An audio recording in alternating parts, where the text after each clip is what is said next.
Hello!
Welcome to my channel, Edible Thoughts Makes.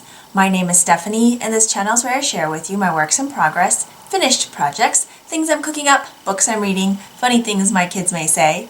My hope is that as you watch this episode and the previous episodes, that you find some inspiration along the way. This is episode 108, and we are starting the second week of June, year 2023. I am coming to you from a beautiful, cloudy, cool day in Minnesota, where I live with my husband and our 2 young children. The weather has been glorious. I mean, it's been actually a little bit too hot, but can't complain too much. It is summer. We've had highs in like the 70s and 80s. I think it even hit 90 last week. At night, the cool temps have been around like 60s maybe. And this morning it's in the 60s, and it just feels so nice. We've been spending a lot of time outside.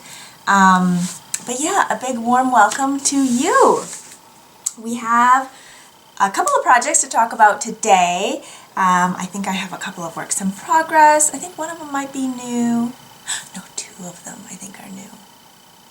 And then a couple of finished projects. One of them you've seen before, and I did some reworking of it. But yeah, so if you are new here, the way I like to organize my episodes here are in the beginning there's usually a video montage of some things that have happened since whenever the last time is that I recorded. Usually that's about every 2 to 3 weeks-ish. It varies depending on what's going on in life, but in general I feel like it's like that. I don't follow a set schedule or anything, so a lot of it just depends on my energy levels, my schedule as it allows, and things like that. And then we usually go into an intro. I talk about the weather. If the ground is not frozen, you will find lots of garden chat as well, because we are big gardeners in our family. We do a lot of vegetables and we do a lot of flowers. So yeah, there's usually a little update on that. And throughout the summer when I get a chance, I usually come on here with a new bouquet of flowers for whatever is blooming at that time. My husband and I, we've worked really hard to have something blooming every like 2 weeks, or something new. Something's always blooming throughout the entire summer, like from May through maybe even into October, depending on how early we get a frost. Some of the frost hardier stuff can go into like early October.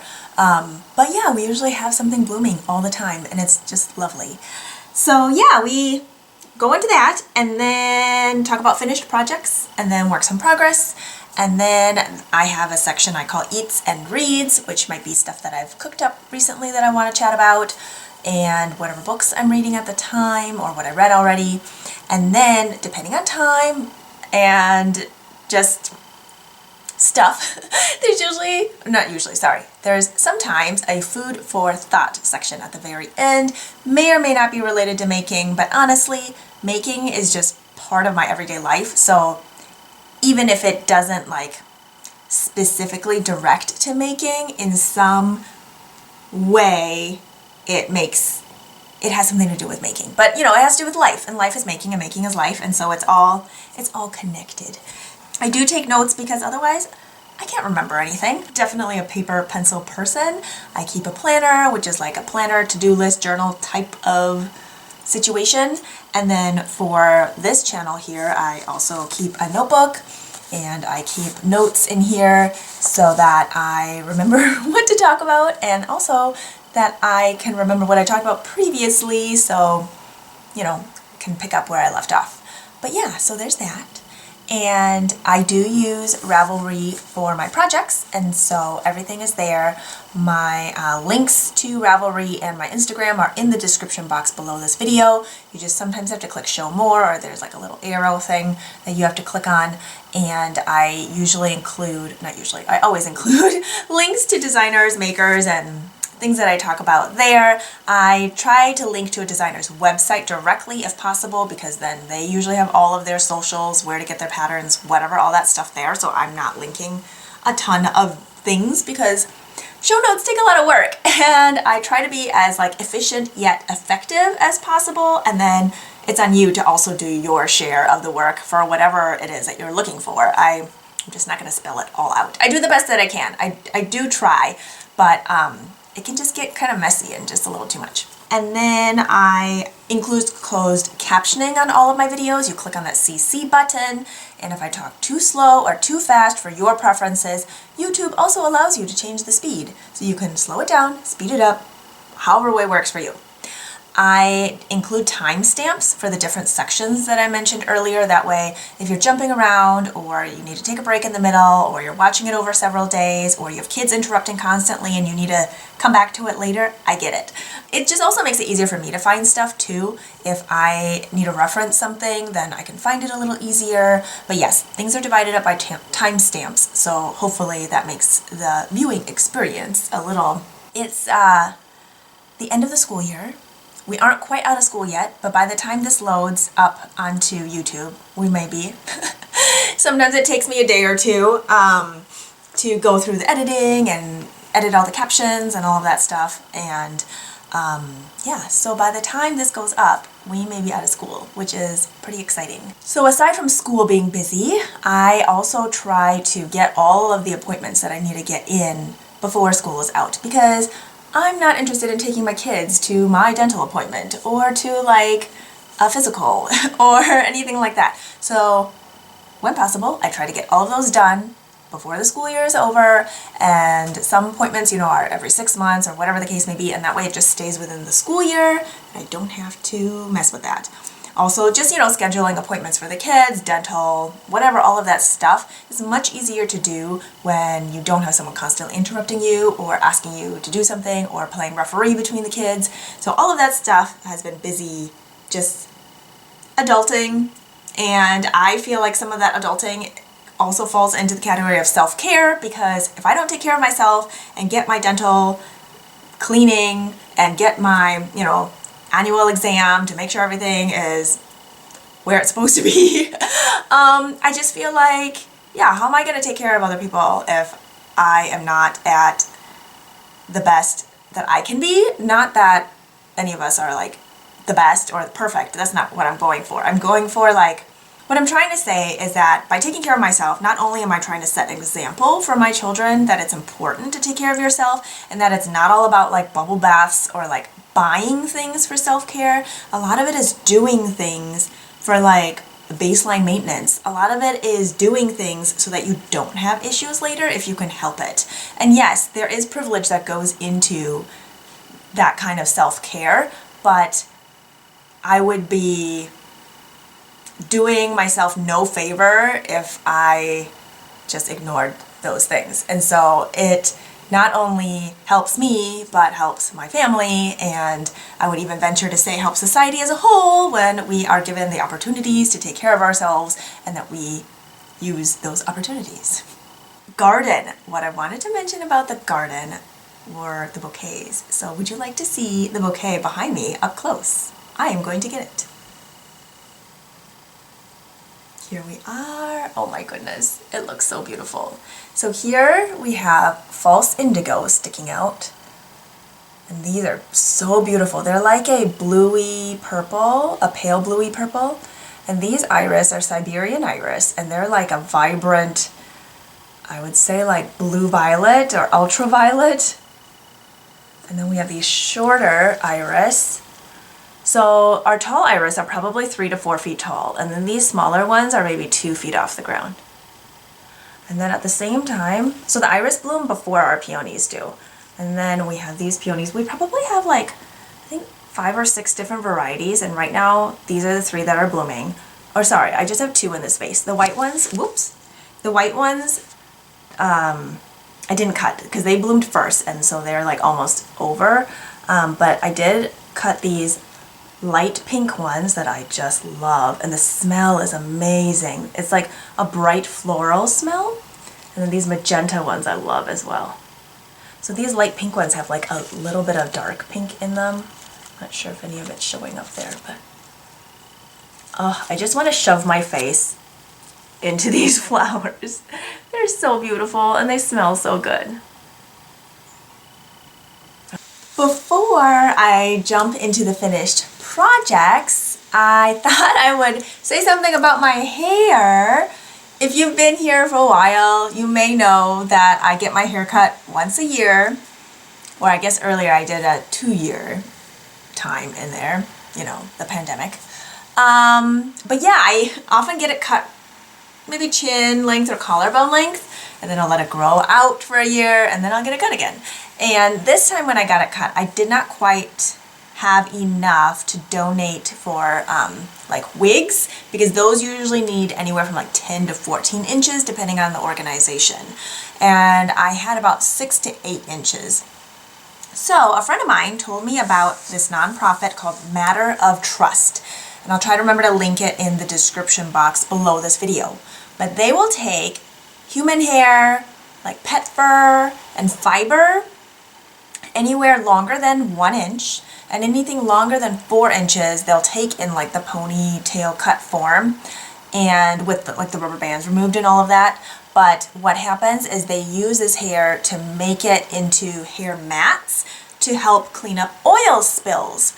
And hair naturally absorbs oil, and so they use it to help clean up oil spills. And you know, when I have that much hair cut off, 6 to 8 inches, I feel like it's such a waste to just toss.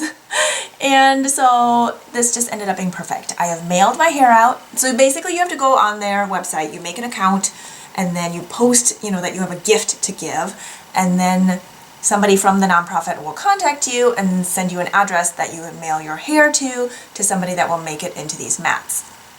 So it's pretty cool, and I mailed off the hair, no issues, pretty easy. I had 2.8 ounces of hair cut off. That is like almost 100 grams of yarn, right? I know I just switched like measuring metric system things there, but anyway, it was just really exciting, and I feel tons lighter, like literally lighter, and I love a chin length bob. I feel like it's just very refreshing, and I'm not going to just throw it into like a ponytail or a messy bun, and I'm not going to have that weight on my head, literally.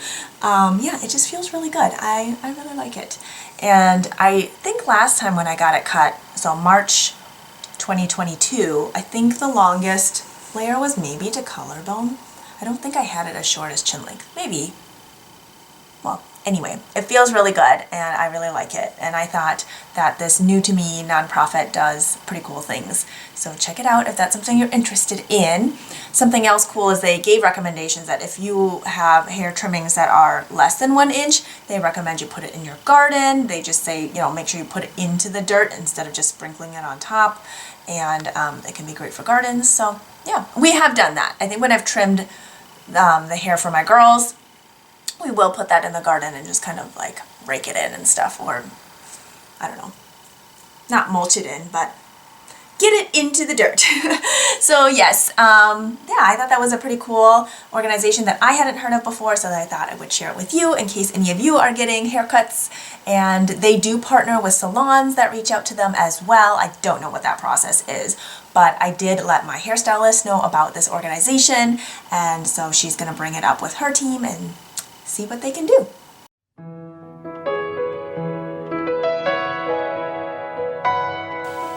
We are on to finished projects. And I think instead of talking about the one that I'm wearing first, I'm going to talk about the one that I went back and altered a little bit.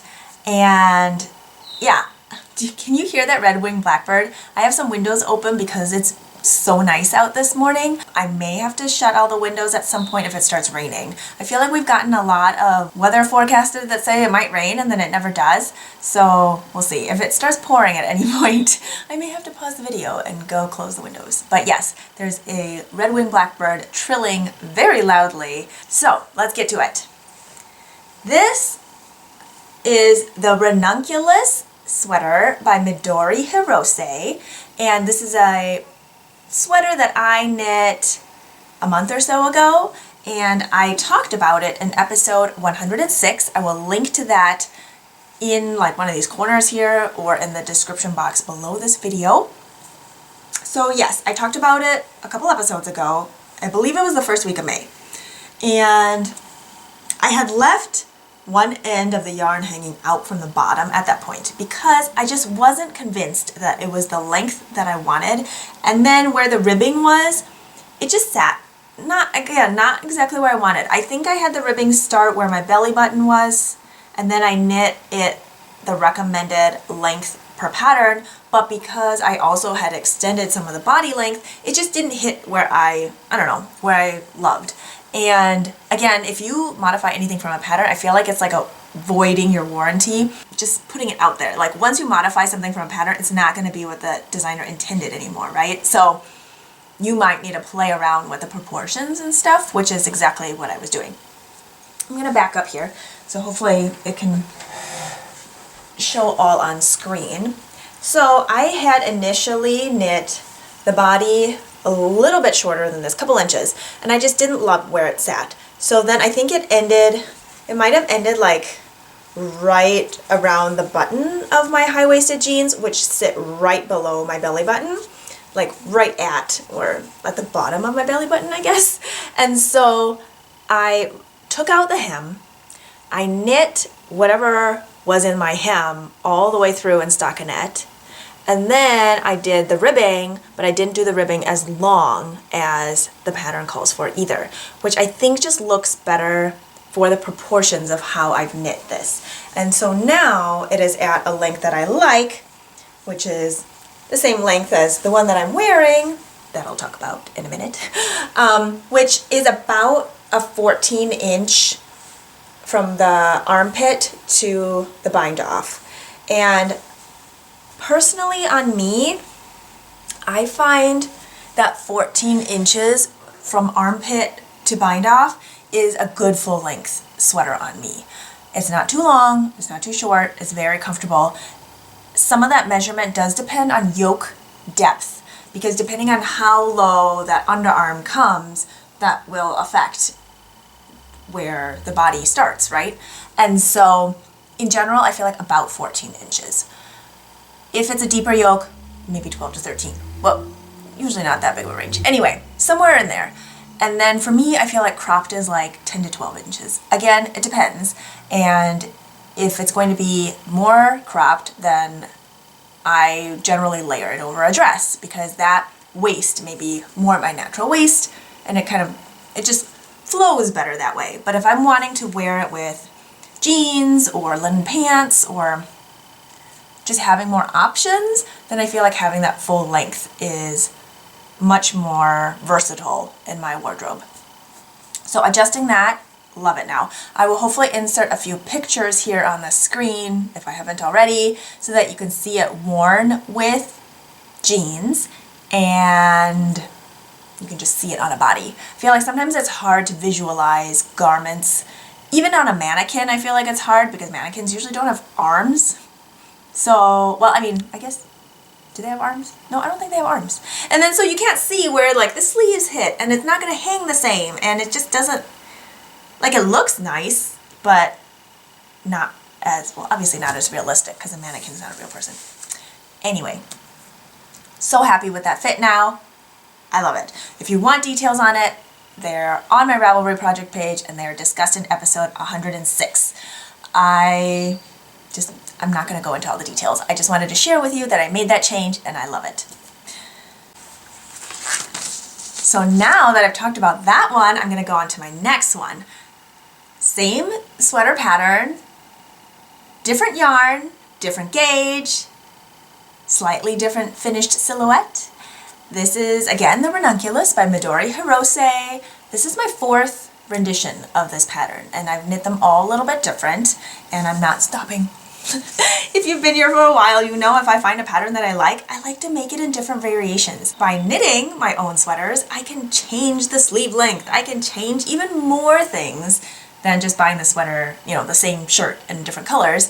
I can make it in different fibers. I can change the sleeve length. I can change the body length. I can do whatever I want, and that is amazing. It's such a good feeling to be able to do that and make things that fit for me. Like, I see a pattern with the recommended things as recommended. It's like suggested whatever, right? And again, if you go off pattern, make modifications, that's on you, or that's on me.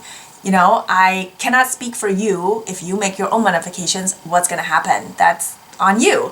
But for me personally, it's so much fun to kind of mix and match and play with things and explore and see what happens when I change things up. And if you're adventurous like that, I encourage you to do the same. Again, I cannot answer for your swatch.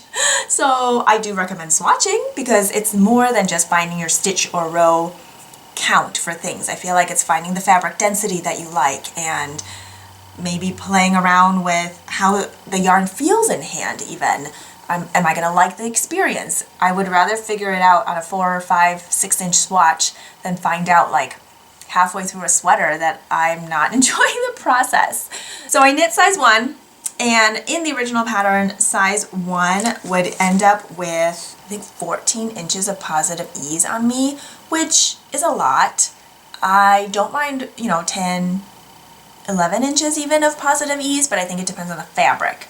Now, I have found that plant-based fibers tend to be drapier, tend to be, I don't know if clingy is the right word, because it's not like staticking to me. but the way it flows and drapes around my body is not the same as if I was knitting with wool, which has more structure. So the wool can be drapey too, but because it has more structure, it's going to tend to pull away from my body a little more. Again, not like static charge where it's like going out of its way, but like it just has more structure, so it's going to sit differently. So I feel like a lot of ease using wool is going to look different than a lot of ease using a plant-based fiber. Just from my experience. I don't have a ton of experience knitting with plant-based fibers, but it's just what I've noticed. And so on this one, I used Purl Soho's Santalina base, which is, I'm gonna hold up the tag here, it's folded on the line. Here we go. 70% organically grown cotton, 20% rayon from bamboo, and 10% hemp.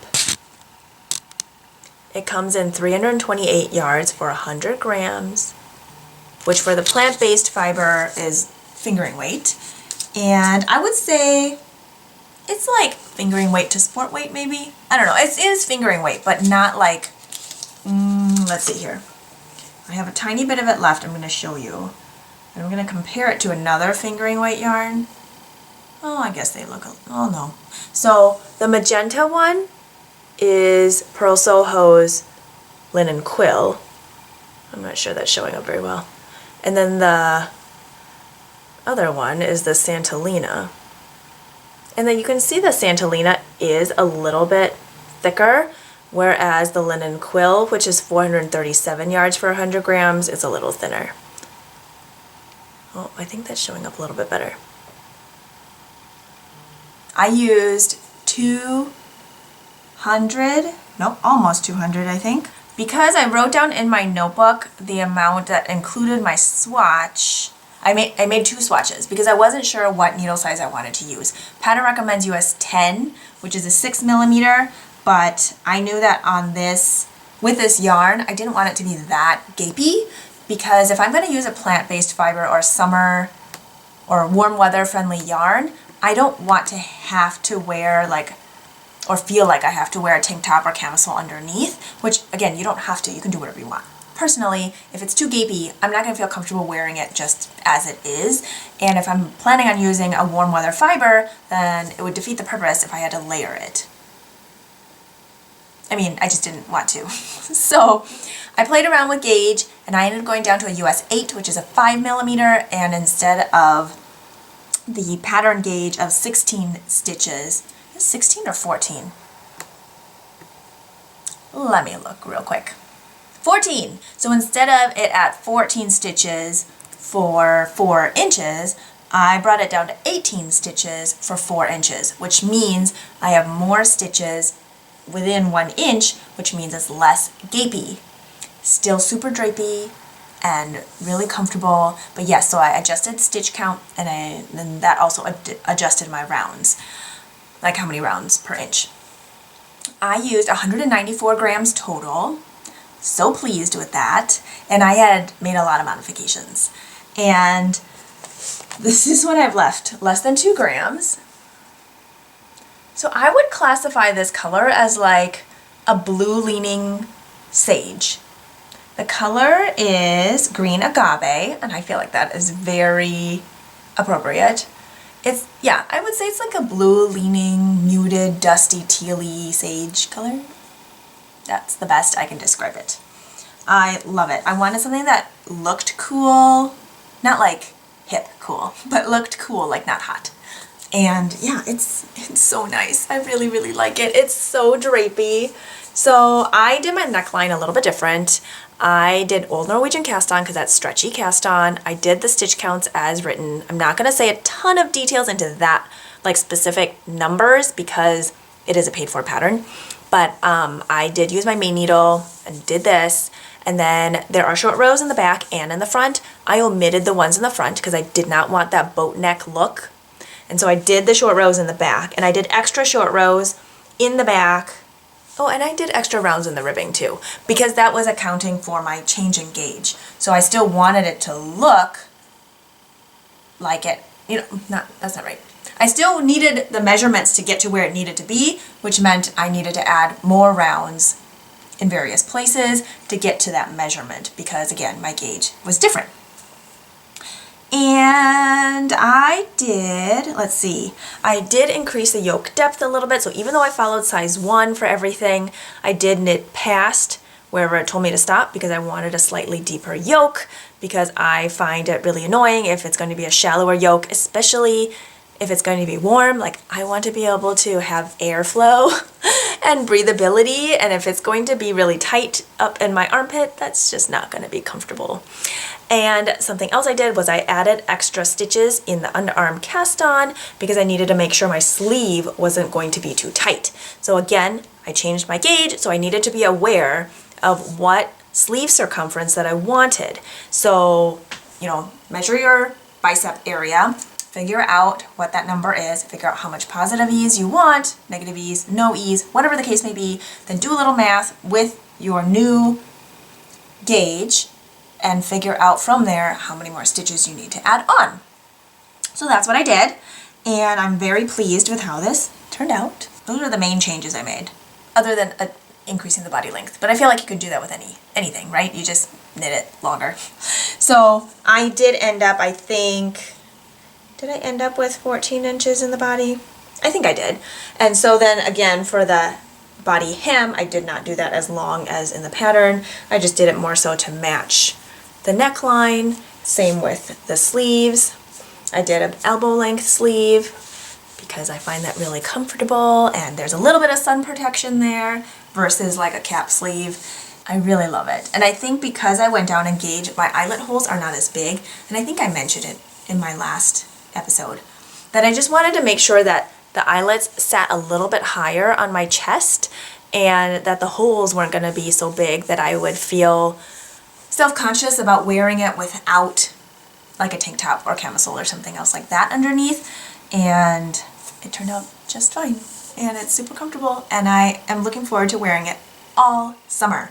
I have it on with jeans right now. Photos are usually on my Ravelry project page as well as on my Instagram, and those links also will be in the description box below this video should you want to go check out like still images of things. But I try to share ideas of how to wear things because for me, I do wear everything that I make, and I go into making things with the intent of wearing, well, I mean, if it's a garment, wearing things that I make. And so I think about how it's going to fit in my wardrobe. Like, is this something that I want to be able to wear with dresses? Is this something that I want to be able to wear with jeans? And make adjustments accordingly, because it's important to me to like have functional art, I guess, and we are making art pieces, and I want them to fit well into my life and my lifestyle. And so those are all things that I think about, and I share how I wear them to hopefully inspire other people to wear their makes as well, or think about how they would or wouldn't want to wear their makes and then adjust accordingly.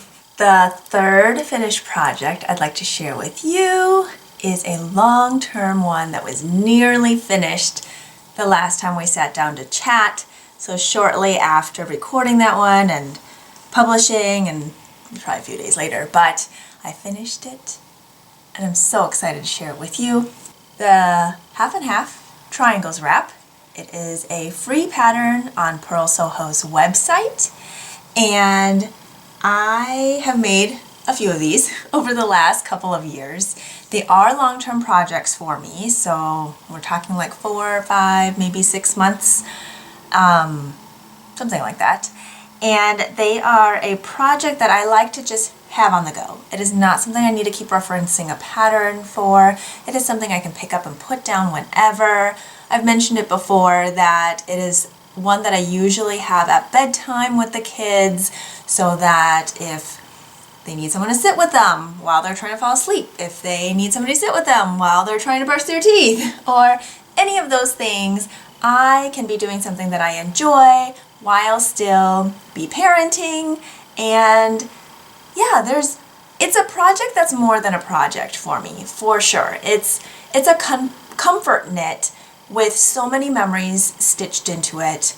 It is something that I work on while I'm reading, so I'll just prop a book up and I can just knit, knit, knit, because it's all knit stitches with one, double stitch or wrap and turn, depending on how you prefer to do your short rows, with each row. And so I love it. Now, I've mentioned this before, but I feel like I haven't made the disclaimer in a while that if you do not enjoy knitting garter flat for like thousands of stitches, it may not be your cup of tea, and that is totally okay. You also don't need to tell me that you hate it. We all have our own preferences, and that's incredible, right? There's thousands of patterns that are out there to suit whatever our needs are at whatever particular given time. And right now, in this stage in my life, it is something that I really enjoy making, and as long as I enjoy it, I will keep knitting them. So here it is. Oops, it's stuck to something. Here is I believe this is my sixth one, my sixth half and half triangles wrap. And it's the first one I have knit that is not using Purl Soho's linen quill yarn, which you know that I love, or if you haven't been here you might not know, but I do love that yarn a lot, and I've knit it in a ton of different things. But this is the quartz base. It's also by Linen Quill. I was trying to see if I had a tag here, but I think I've put it away already. This one is 65% merino, 35% Surrey alpaca. I was trying to figure out the math there to make sure it added up to 100%. But it is not superwash, and it is fingering weight at 420 yards for 100 grams. It has a lovely halo. I'm going to bring it up closer and hope that you can see the halo. Oh, it is just beautiful. Now, if Surrey alpaca bothers you, might not be your cup of tea, but it doesn't bother me, and it is so soft and so drapey, and I've had lots of questions about how does this yarn compare to Linen Quill.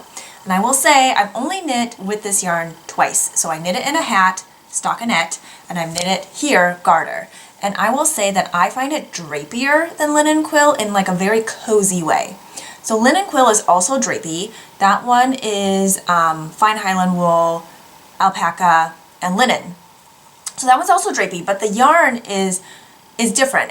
It just almost is like stringier, in not necessarily a bad way, I'm just being objective here, or trying to be. It's like a stringier yarn, and then whereas this one is a little bit rounder, has more of a halo to it, and I just feel like it's just drapier. It's like very, it doesn't seem to have a lot of structure to it, whereas Linen Quill, I don't know if I would necessarily say that one has more structure. The drape is just different. It's just very different. And this definitely feels warmer to me, not as airy, even though I use the same needle size. So I used a US 3.25 millimeter needle, which is the needle called for in the pattern. I don't bother with figuring out gauge here because it's such a long-term project. My gauge could vary from week to week, and I just block it out. Honestly, I block it out pretty aggressively. It's garter, so it stretches, because when you finish, it's more of a rectangle shape just because of the garter. And then I block it out to be a little bit more square.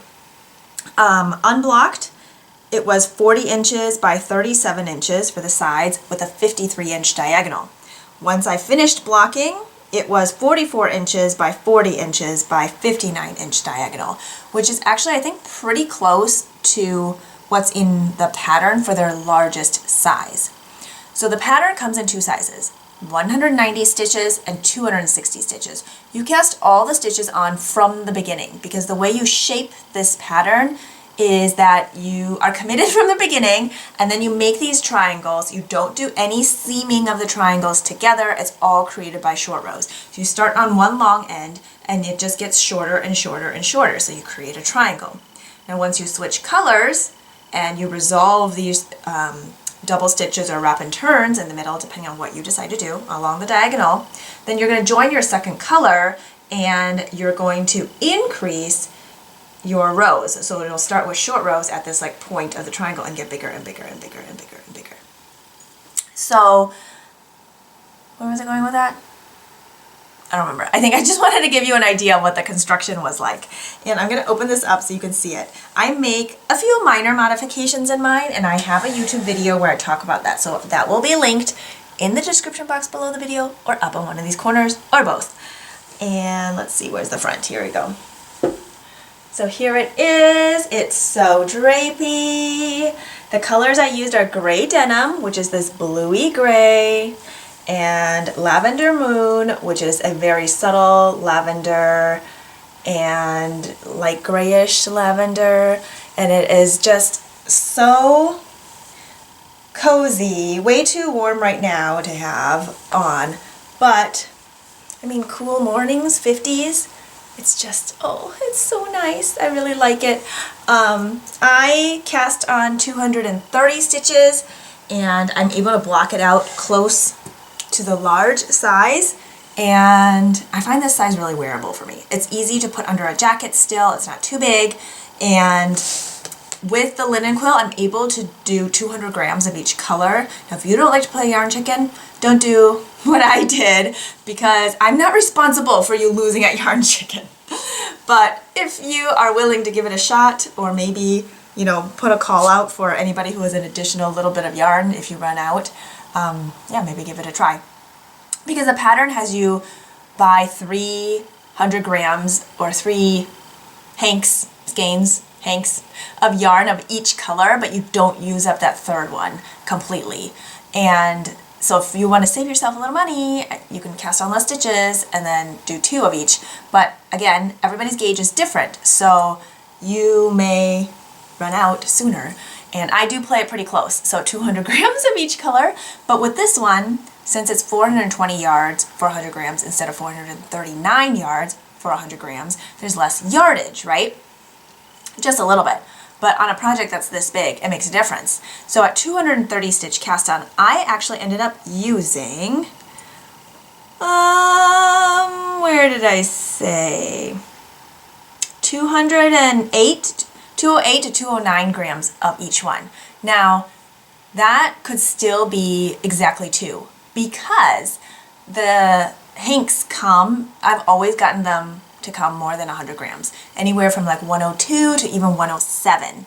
So again, if you're willing to play that yarn chicken, you may be able to completely eke it out in 2, but if you are unsure, get that third skein or cast on even less stitches, 225, 220. It's just really hard to guess how much yarn you're going to use because of the shaping of the shawl, and it's not really like you can just end it early because you still have to finish that triangle. So to each their own. It worked out well for me, and I just love it, and it's so nice, and I love the colors together. Dawn and dusk are probably my favorite times of the day. It's so magical, it's fleeting. There's usually this wash of color that every time you blink looks a little bit different, and yeah, I really like those times of day. So I don't know if there was anything else to say about this. Again, my modifications I made into a whole separate video because it just seems like it's easier to reference, and the pattern does have it written for wrap and turns. Do as you will, whatever works for you. German short rows just come more naturally to me, so I just decided to do it that way. And I did end up slipping 2 stitches on the edge. I didn't do anything different for the cast on. I did an old Norwegian cast on, and binding off, I always just go up 2 needle sizes and just bind off knitwise so that it doesn't end up being too tight. But on these edges, instead of having a garter edge, which again is just personal preference, I slipped the last 2 stitches. So I bring the yarn to the front of my needle, slip those 2 stitches from the left needle to the right needle, and then turn my work and then continue on. So it creates this slipped stitch edge, which hopefully is showing up here. Otherwise you're just getting a very fuzzy close-up. So yeah, I think that's it that I have to say about this, but I love it, and maybe when we go into works in progress, I'll start with my next one of these.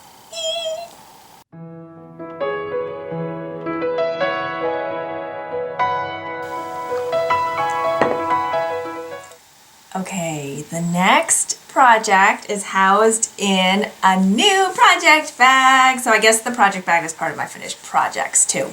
So that's a good transition. Here we go. Oh, isn't it so cute?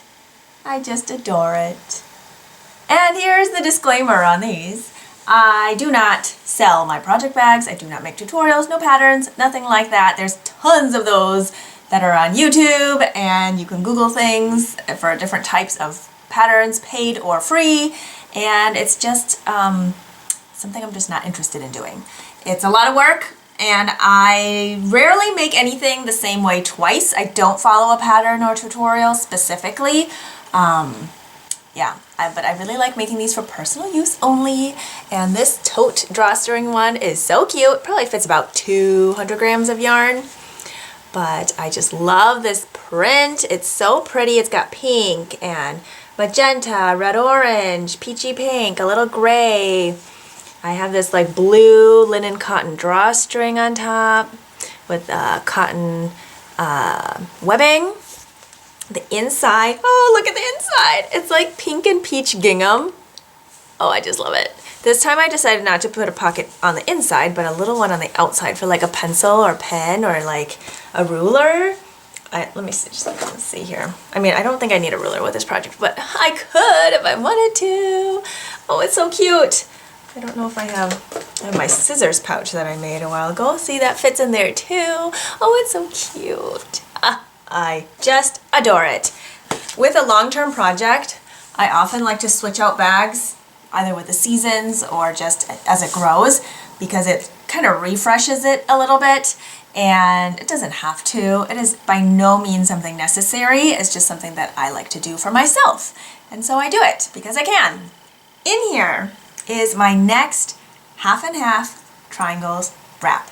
It's something I just like to have going on in the background, and I feel like this one is the perfect one to start summer off with. The previous one that I just shared with you, I cast that one on New Year's Eve, so December 31st, 2022, and I finished it like end of May, 2023. This one I started June 1st, and I anticipate this one will take me into the fall. I mean, we'll see what happens, but I am making some changes to this one because I can. And I cast on 260 stitches this time because I'm doing something a little bit different. And I decided to use US 4 needles, which is 3.5 millimeter, instead of the US 3, 3.25 millimeter, because I wanted something slightly, I don't know if gauzier would be the right word, because I don't think it would be open enough to really be gauzy, but I just wanted something slightly less dense. And I'm combining a lot of different colors together for this one. All kind of in that warm range of like pinks, which is not surprising given the bag that I made. But also I'm doing that because I have little bits of some of these yarns. I am doing this one in linen quill from various projects, and I figure I can just knit until I don't want to run that knit that color anymore, or until it runs out. This one, okay, so I name all of them, and maybe in the future I'll do an episode that showcases all of the ones I've made. I don't know, maybe I will, maybe I won't. I don't know, we'll see. But I was thinking it could be fun just to see all the color combinations together, but I will be using a variety of pinks, and these yarns I've purchased probably just over the last 2-3 years, so I'm telling you the name. This one I'm calling Love Letters, and this one is kind of like a love letter to myself and to making things and to knitting memories into these otherwise just like objects, because to me they're not just objects. They have stories knit into them, and this set of love letters I feel like is a great kickoff to summer, to memories being made, to road trips, to hugging family, to meeting new friends, to, I don't know, just like new experiences and nostalgic experiences and being in the woods and being, I don't know, are you getting the vibe that I'm creating here? And so that's the story I want to tell with this one, Love Letters. I started with Peony Pink, which is a beautiful shade of pale, I would say slightly peachy pink, but it's not like, you know, hot pink or like pink pink. Okay, my water bottle here is like hot pink, right? So I'm not talking like that kind of pink. It's like a very soft romantic pink, which is perfect to kick off love letters. This one is called Peony Pink, which is perfect with my peonies. I'm gonna bring it closer so you can see it together. So pretty.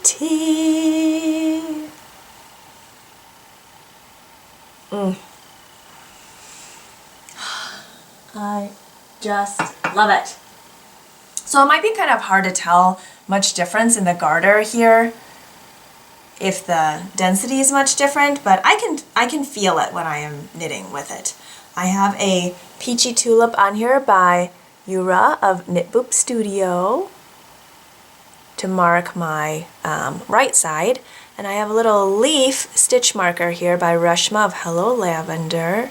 Trying to get it to the front because this one is not the same on front and back. It's like just smooth on the back, but on the front there's the indentations of the leaf. And I usually change up my knitting notions as I go as well, just to freshen it up.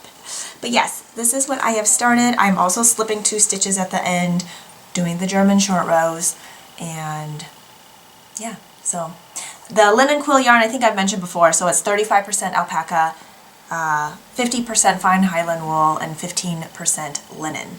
And I think this will be a nice one to knit through the summer.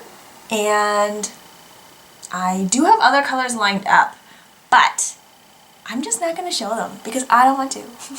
I'm going to show them as it grows, and you will just see how it comes together. And if you've been watching for a while, or you follow me on Instagram or Ravelry, you will have seen some of the other colors that I have used in past projects, so that may give you an inkling as to how it comes together. But since I haven't specifically decided on like what's going next to each other, I'm just going to leave it open and do whatever I want to. But I think, at least for this first part, I'm going to knit through that first 100 grams and then kind of dig into the little bits and see how far those go. But long-term project, and I think it'll take me through 2023, especially since I'm doing the 260 stitches. Anyway, beside the point, so excited for this one and to share the background story with you. On to the next work in progress, housed in this project bag that I sewed up. Don't remember if this was from 2 years ago or last year, but I love it, and it matches the project inside. Oh yeah, I generally have a match because then it's easy for me to tell what's inside.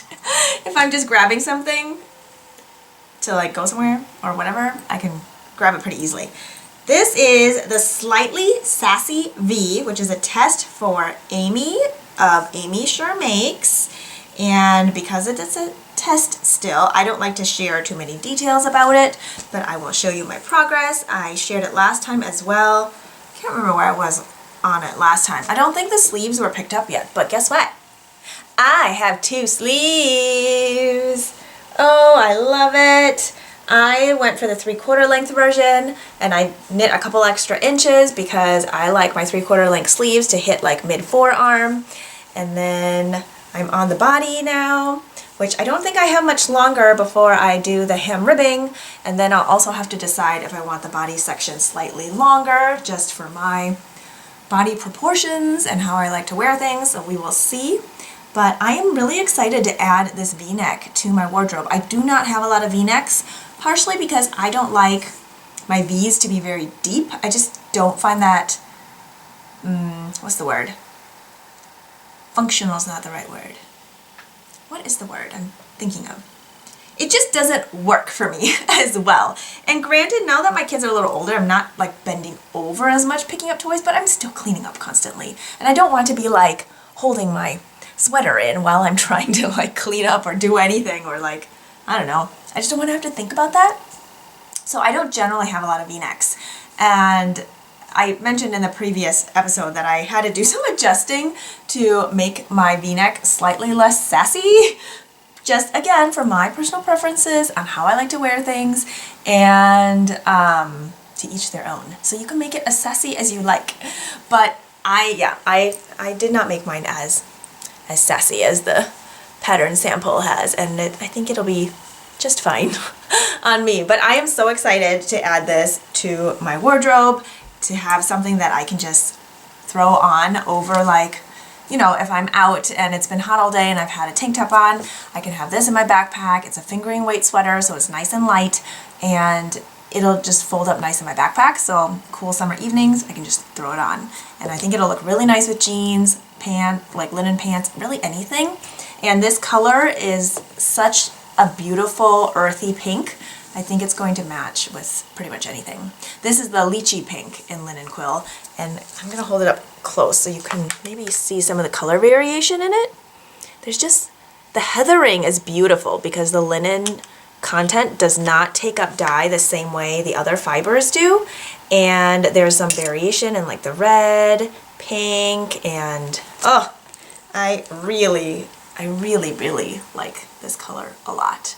And I feel like it looks really nice with my skin tone, and oh, I just love it. I think it'll be a good year-round color too. Not that any color can only be for certain seasons, but I feel like this color is very like, this color is very seasonally neutral to me. I don't know. I'm not sure where I'm going with that. But the deadline is end of June, so I've got a couple more weeks to finish it up, which I will make it just in with the deadline, no problem. And I'm just so excited to add it to my wardrobe. I don't know when the publishing date, estimated publishing date is yet, so you can check on Amy's Instagram, but if you're not on Instagram, you can sign up for their newsletter through the website, and that will be linked in the description box below this video. Last work in progress to share with you today. I kind of feel like in my brain it's saying, are we there yet? Are we there yet? Like, are we done with the projects yet? Not in a bad way at all. Just that I've been talking for a lot. I have taken a break in between. It's kind of energy draining to be talking for so long. So I do take breaks, but yes, we are on to the last project I want to share with you today, and it's in this beautiful project bag that I sewed up a couple years ago. I really like this one a lot. It's like a quilt patchwork with fabrics that I had on hand that I thought looked really beautiful together. It's just a lot of cool colors, and I love birds, and so there's a bird in the center, this kind of floral motif, and I like the contrast and this bluey violet color.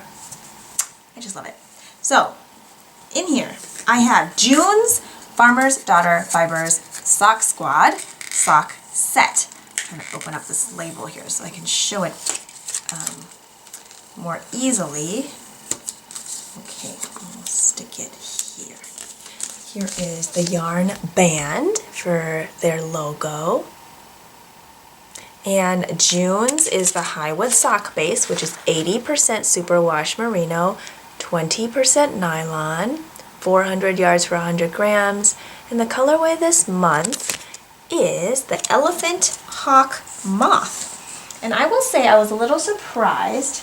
I'm going to show you the calendar. This is an annual subscription that comes monthly, so you have an inspiration from this calendar of illustrations, and then each month has a wildflower and its pollinator. And this is the Elephant Hawk Moth, which is kind of like a pinky, browny, chartreusey, scummy green color there. Okay, are you ready to see the yarn? I have to say that I was surprised. I was not expecting this color. I think it does look a little different caked up than it did in like hank form. If I remember to, I'll try to put a picture of it in hank form here on the screen, but I may not remember to do that. Here's the yarn caked up. Okay. The best way I can describe this color is like lemony, limey, pale chartreusey leaning tennis ball. Like it's very interesting. And then it's got like these pinkish red speckles. Hopefully this close-up holding it still will show off the speckles. Now, seeing some other people's projects, it looks like the amount of speckling varies. I got a lighter speckled one, which I prefer. Not that I had a choice. I'm just glad that that's the one I got. And some of them have heavier speckling in them. these were not colors that I would have put together necessarily, but it's just kind of fun. And then the mini that it came with is this dark brown. And at first I was like, dark brown, what does that have to do with the moth or the flower? But the caterpillar of this moth is a very dark brown. So that is where I'm thinking this color comes from. And I haven't decided I'm going to use it yet in here. So I initially thought I was going to do a different pattern and just do a fingering weight sock. And then, so I had rolled up the mini and I was going to use it for contrast and for stripes and stuff. But then I wasn't really feeling it. I was almost done with both cuffs and I was like, I'm just not feeling it. So I took it all out and I started over, and I already caked my yarn up into 250 grams, or 52 I think is what this one came out to be, because I work my socks in tandem on their own needles. That's what worked for me. And so then I decided I'm going to knit, hold the yarn double and knit worsted weight socks instead. Some people might say it's DK, but honestly, when it's 400 yards for 100 grams, that divided in two is 200 yards for 100 grams, which to me is worsted weight. So these are worsted weight socks. I just barely started because I started over. Here are the start of 2 cuffs for top-down worsted weight socks. I am just on the ribbing. I am following, at least so far, loosely following the Thick Skiving Ribbed Socks by Summerlee Designs. I've made several of them before. I think the pattern uses US 4 needles, but I'm going to use US 3, and I've knit socks for my husband with this pattern before, and they seem to fit well, so that's what I'm going to do. I usually knit him a couple pair of socks a year and save them for like Christmas and birthday and stuff. So I need to get started on them, and that's what I'm doing. He doesn't normally wear this color, but neither do I. I think he'll wear them. He'll enjoy them. He wears them usually around the house in the winter. So these are going to be my husband's socks. Probably, I think they'd kind of be a fun, unexpected one for Christmas. So that's what I'm going to do. I have knit socks for him with this pattern with the adult large size before, and I was able to use, I think, the main color for the entire pair. I just made the leg a little bit shorter. We'll see how far it goes if I need to sub in the contrast color anywhere for additional yardage. But yeah, these I plan on knitting through the month of June and be done. Since they are on US 3 or 3.25 millimeter needles, it goes much quicker than on US 1 needles, and I'm excited about that.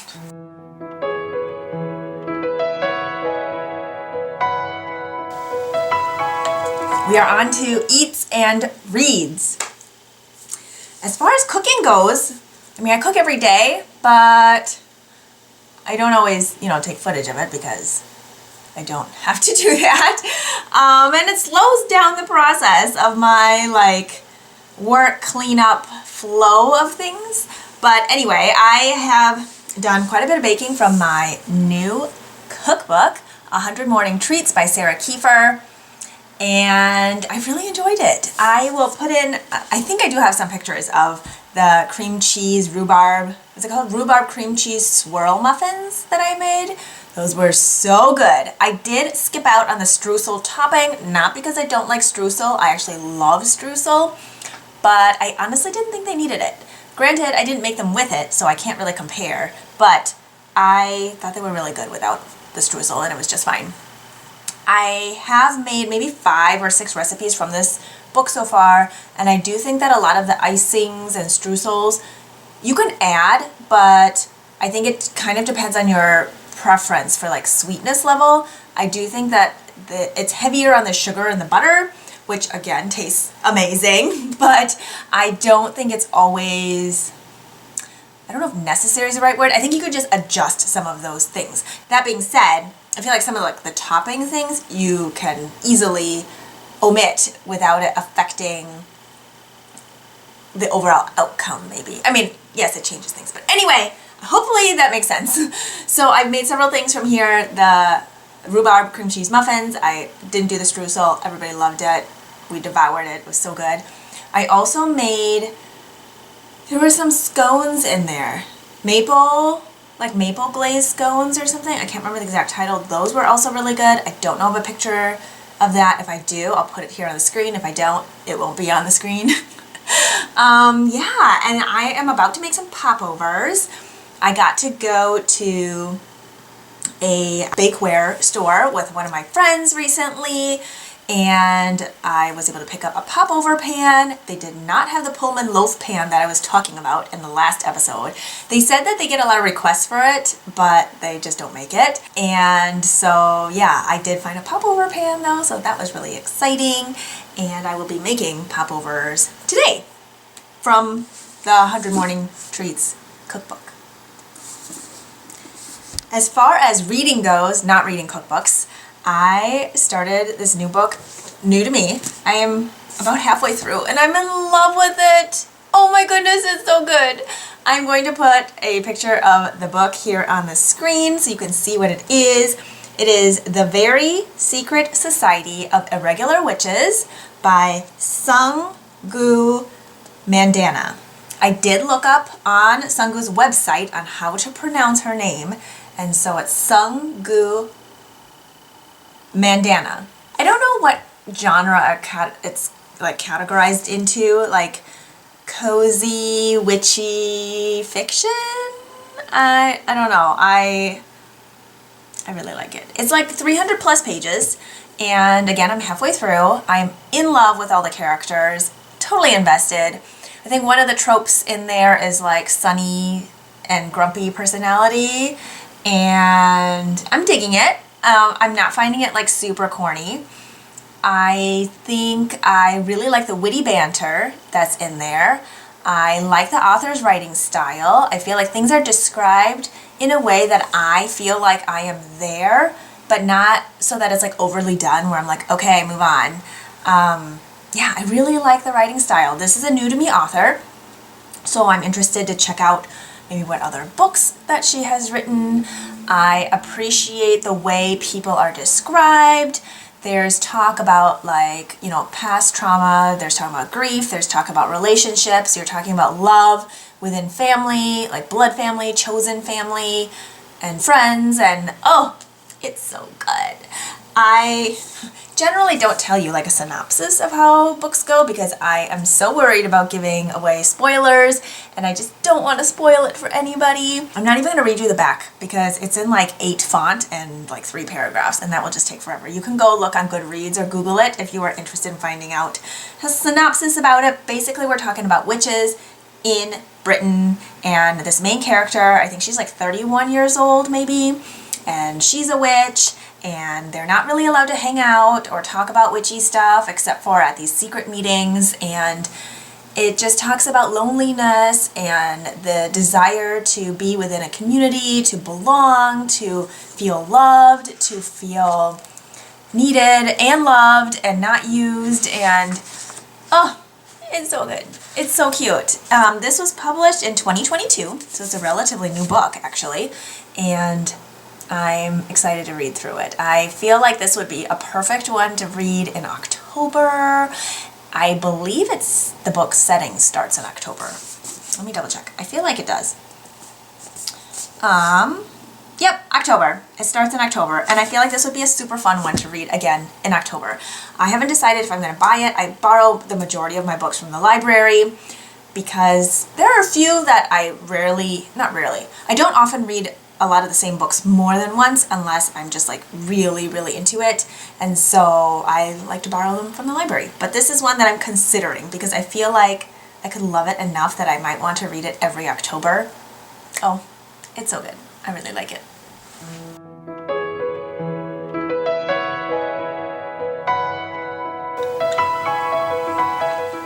Food for thought.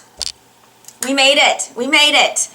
I have a couple of things that I jotted down here, and it may seem a little bit ironic since I'm talking to you about it on YouTube, but the general idea of it is I want to send out the message that we are more than our social media.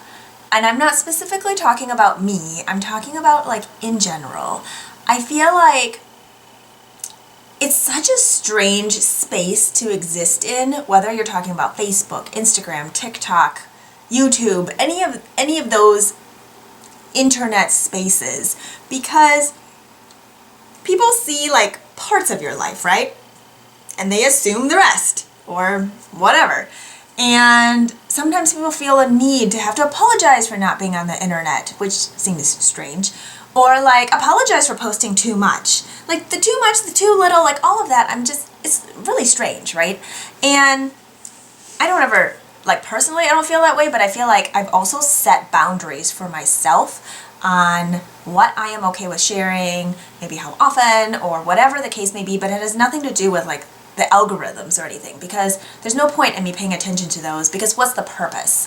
And for me, again, for me, so everybody is different, and if you own a business and, you know, social media is like your marketing place, you know, that's a whole different ball game, so I am not speaking about that.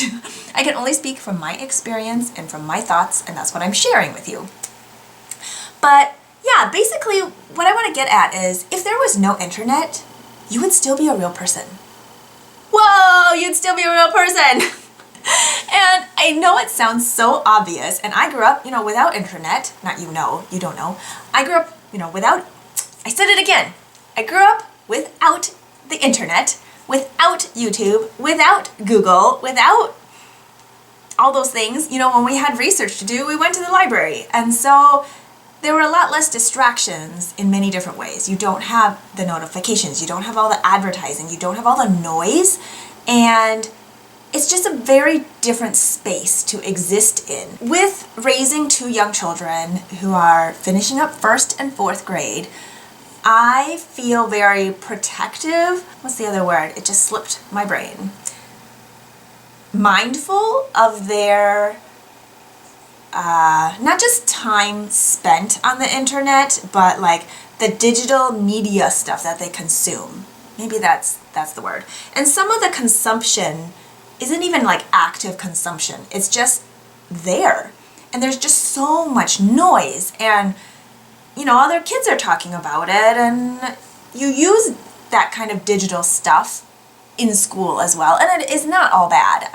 This is not meant to paint like an evil picture of any of that stuff. It's more so being aware of that consumption and how much of it is permeated into our daily lives. And again, I know it sounds hypocritical maybe to be like talking about this to you on a YouTube channel when I'm telling you about like being mindful of that kind of stuff, but I guess like being intentional about that time spent as well. I've been thinking a lot about this because, you know, my kids will be off school soon. How do I want my summer to look? How do I want their summer to look? How do I want our days to look? I don't want to be on my phone constantly. I don't want them to see me always on a screen. And I don't do that anyway, but like that kind of message is sending, oh, whatever I'm looking at is more important than listening to you, or whatever I'm looking at is more important than talking to you, or playing with you, or painting with you, or whatever the case may be.